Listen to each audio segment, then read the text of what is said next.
What's up, YouTubers? Crit Capital is finally back. Long time no see. We're coming back strong with another deck profile for you guys. And this is a deck profile on a deck that's pretty tough to find. This was from Reckless Rampage. That shit got short printed very quickly. Literally within like the first month. So it was really hard to get my hands on all these cards. But it's finally done. I'm bringing you Tachikaze. So this is the Gaia Emperor Tachikaze deck. I'm gonna start this deck profile off a little bit differently. I'm going to talk about the pros and cons first, and then let you guys see the cards a little later on, so you could see what I'm talking about when I introduce the cards. So the pros of this deck, it has very, very strong mid and late game power. The deck works wonders mostly in that kind of shift from the mid to late game. Mostly because the strides in this deck hit hard. You draw so well. It has a little bit of early game. You don't really rely on that too much. It's kind of there to set yourself up. But the early game is there. It is present. So all around, the deck does have presence. You will find yourself in good situations early game, mid, and late game at any time, as long as you are keeping in mind of what you're doing and how you're doing it. The cons of this deck is unfortunately control decks. The big infamous decks, Control, Kagero, Narukami, things that will retire your field. If your stuff gets retired before you get a chance to even do anything, you're gonna get hurt. It's really hard to pull out from that. They don't have a superior. The only superior call mechanics they get is during your own turn. Like, for example, we'll start off with Baby Chimera. Let's get into the deck list. So Baby Chimera is a GB1 starter, Forerunner, Counterblast 1. When this unit is put into the drop zone from rear guard, you may pay the cost. If you do, search your deck for up to one card, call it to rear guard, shuffle your deck, and it gets plus 3,000. So this is one of those cards that fish out cards.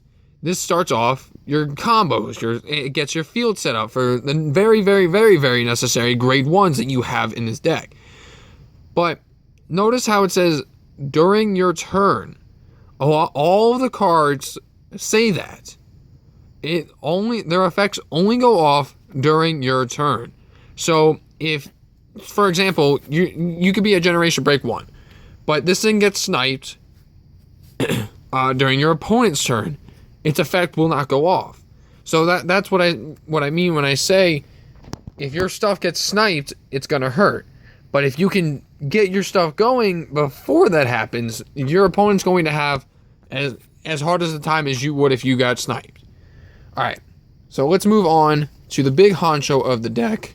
The main dude you always want to see, as always, in any stride deck.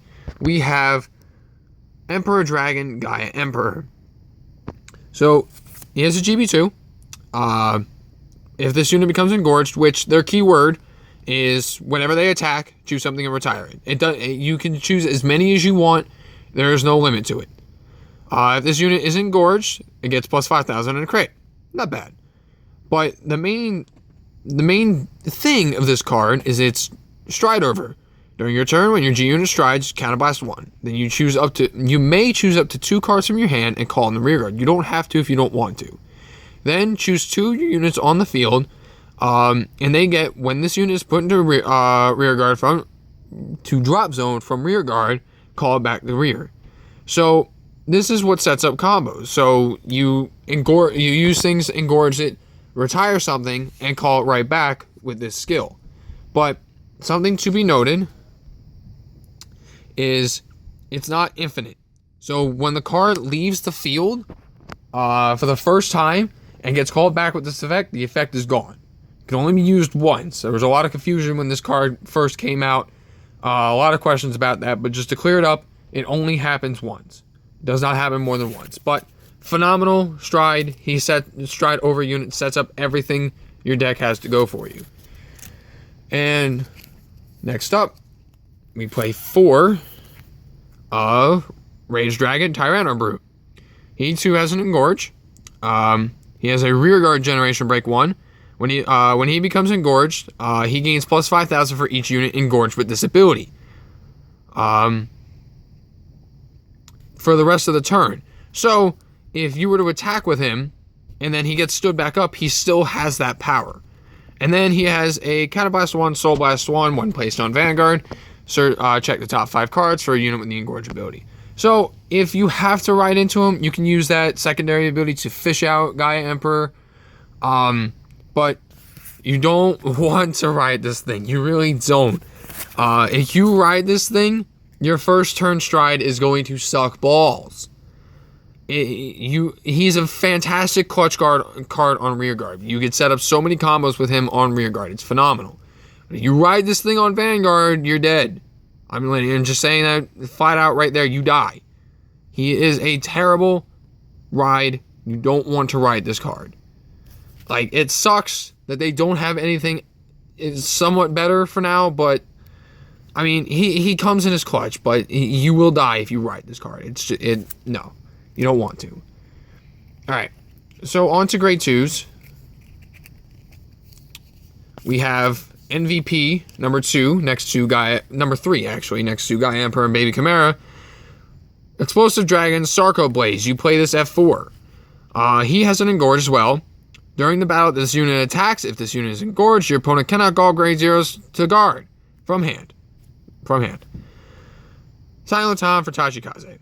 He sets up lots of pressure. Usually, your opponent's snipe target. They always want to get rid of him because you can just stack crits on him and then slap them late game.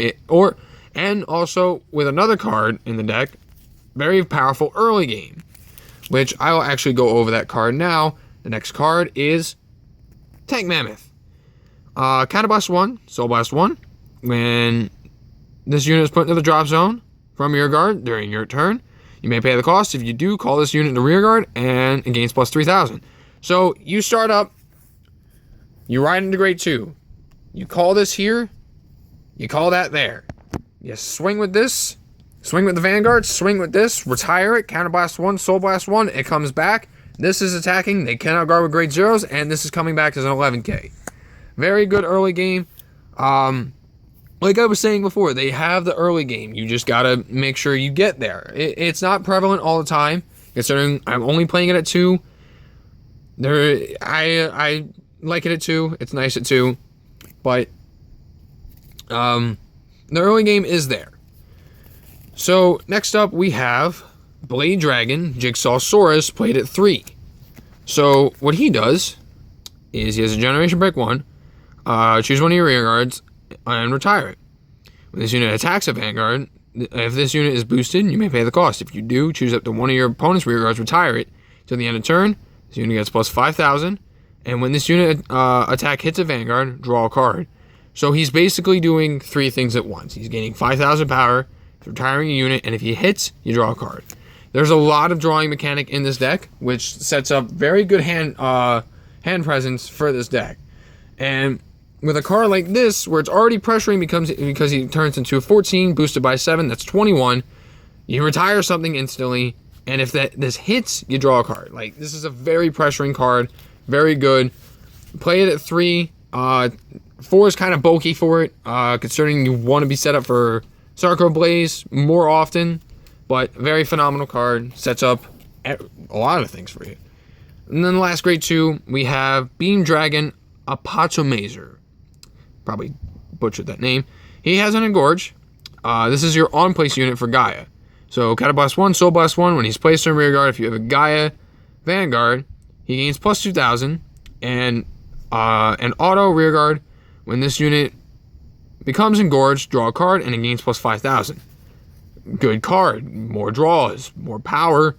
Becomes a 16k attacker on his own. Is phenomenal.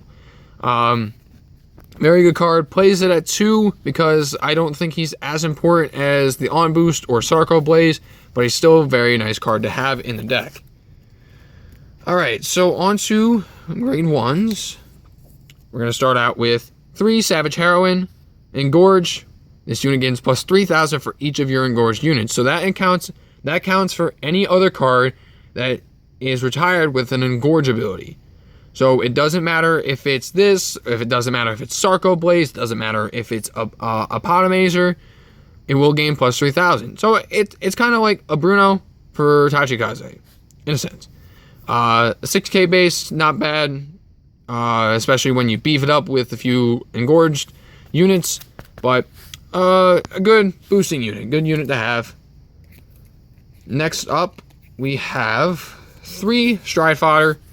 A lot of your other grade 1s are kind of important, especially the next one I'm about to get into. So 3 is fine.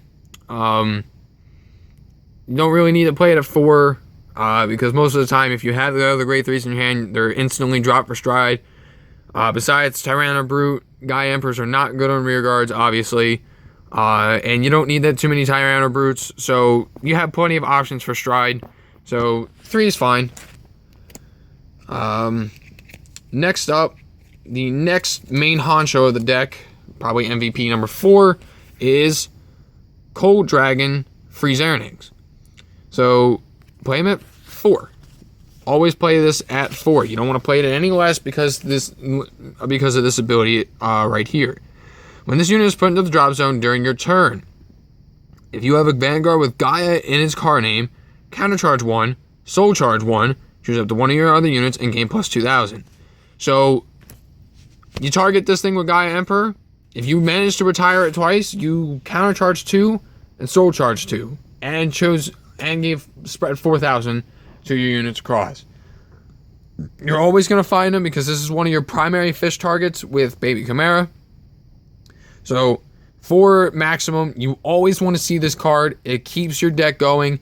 This is basically the card that says you can go wild as you want, and you'll be able to come back from it. I've been pulled off so many fantastic turn 2 combos on my Stride turns that were just wild enough to finish the game because of this card, because it keeps the deck going. It is one of the engines of the deck. And last but not least, 4 of the engorged perfect guards. You can play the G perfect guards, the unflipping ones. It's really personal preference. I like this because of its power and its skill. So it has engorged. Generation Break 1, Counter Blast 1. When this unit becomes engorged, at the end of the battle that it attacks, it gets plus 5,000, and then at the end of the battle that it attacked, it returns to your hand. So it's a good rush card. If you need to fish you can fish this out with Baby Chimera. If you really need a perfect guard, use its skill, bring it right back to your hand. It's a phenomenal card. I believe that with Freeze Airnix, the deck countercharges enough, so I don't feel the need to play G perfect guards. But like I said, that's really just personal preference. So next up, we have triggers for crit. Oh, well, not for crit, for that crit. 4 Ancient Dragon, Dino Dials. You don't really need the soul charge, but it's good if you want to just pop it in there, gain plus 3,000. Now, I would play the Gaia crit, but more times than others, especially with Gluttony Dogma, your big bad card, big bad Stride, you don't really use it too much. It's kind of a dead crit most of the time. You could play it if you want, but like me, you're not going to find too much of a use for it. Now for MVP number 5, I think, anyway. Coel Magnum. So this stand trigger is phenomenal. Basically works as your draw trigger of the deck and a stand trigger. So you put this card to the bottom of your deck. When this unit is put into rear guard, put into drop zone. Why do I keep doing that? Drop zone from rear guard during your turn, you may pay the cost. If you do draw a card, choose up to one of your other units and it gets plus 5,000 and shuffle your deck. So you put it back, you get a draw, choose a unit, plus 5,000. Like, come on. Like, MVP number 5 right here. It's a fantastic card, wild card, sets up a lot more pressure, gets you more draws, and puts them right back into the deck. You will not regret dropping this out of your hand because you're more than likely going to get it back at some point in the game with how much you draw anyway. So, phenomenal card. Play it at 4. No need for draw triggers. They're kind of useless for this deck, considering how much you draw anyway. You will deck out with them. And then 4 heals. Doesn't matter what heal. I like the new one from Reckless Rampage. It's cute. Alright, and now with the introduction of G Guardians, I'm going to cover those first before I go into the actual strides. So 3 of the Fighters Collection G Guardian. Iron Armor Chancellor Dimorphalanx. I'm pretty sure I got that right. So you place them on G Guardian. If the number of rear guards is less than or equal to the number of your opponent's rear guards, it gains +5. So that's more than likely going to go off all the time, considering that you retire your own units. So he's a really easy 20k G Guardian. And then we play 1 Dark Element Dismal because your rear guards are crucial. So you pop this, you say, hey, you can't touch that because you choose one of your cards that cannot be hit or chosen by effects. So you G-Guard with this if you really need to. Choose a Sarco Blaze, Jigsaw Saurus. Be like, no, you can't touch that. I like it. It's mine. So that's done. Now, for strides, I don't believe I play full 16 strides, but I don't really see the point. You're more than likely either going to win or die by then. So you're going to see a lot of 2 things, though. So first off, we're going to start with Destructive Equipment, Hammer Gewalt. Hasn't engorged. So when it becomes engorged, if you engorge 2 or more units, it gains +3,000, and you choose one of your opponent's units in the front row and retire it. So good intercept sniper. If you see something pesky on the field that you want to get rid of, you can easily stride into this. Not too much of a column maker. The 3,000 is kind of lackluster, but really only used for the retire. Next up, Destruction Tyrant, Arc Raider. I believe this is 2015, right? Yeah, one of the first G Fighter collections strides.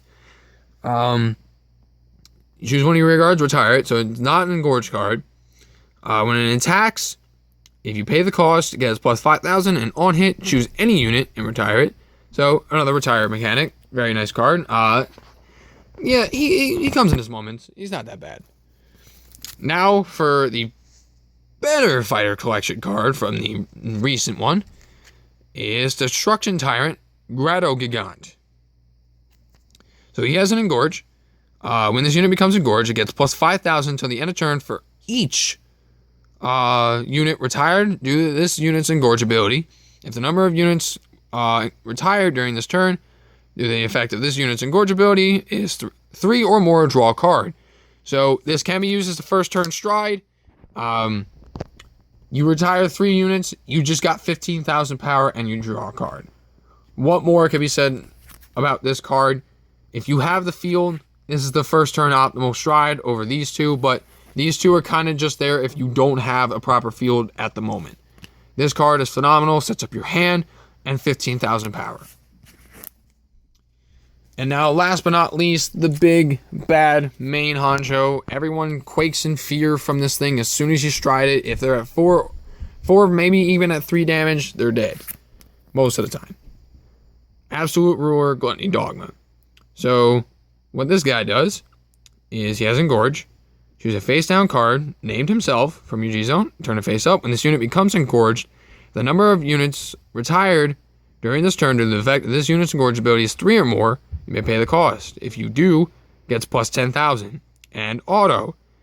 At the end of the battle, if the 2 units retired due to this engorge ability with 5 or more, stand it back up, it loses 1 drive. So, with Gaia Emperor, if you have a full field, you're getting 2 units back, setting up another column for an attack. He's gaining 10,000. He's restanding. So it's a triple drive into a twin drive. So it's a 5 drive check turn, 4 attacks. Sometimes you can sneak 5 in there if you have Tank Mammoth, but a 4 to 5 attack turn with a restanding Vanguard that's attacking for over 36,000. You play for this most of the time. You're never going to actually stride into it twice, because if you don't finish them there, you're not going to be able to set the field back up. But I mean, if you got 4, just use it. He's a beautiful card, beautiful attacker, beautiful finisher, beautiful everything. You use this card.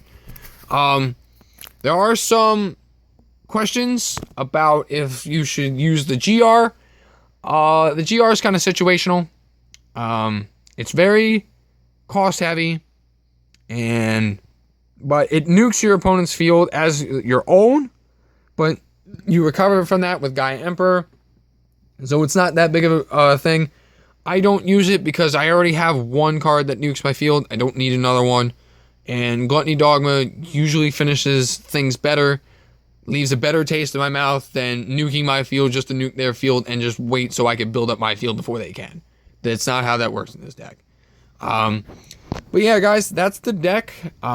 Very powerful. I played this at my team regionals at New York and was doing rather well. My team didn't make it to top 8 or anything, but I had only lost one of my games. And that was because I got sacked early on, but every other game I either stomped or pulled out a very close victory. So, the deck is very powerful. It's very fast. It has a lot going for it. It just needs a little bit better of a superior call mechanic. Those are the only cons. If they snipe your field before you could do anything, you're in the hurt. But it is fast. You can get it going. You're fine. If you can get it going before your opponent does that. That's the big pro of this deck. So let me know what you guys think. Do you disagree? Do you agree with any of the cards? Do you think you should do something else? Let me know. I kind of want to hear your opinions of this rare deck that I can't really find too many deck profiles on. With that being said, thank you all for watching, and tune in next time.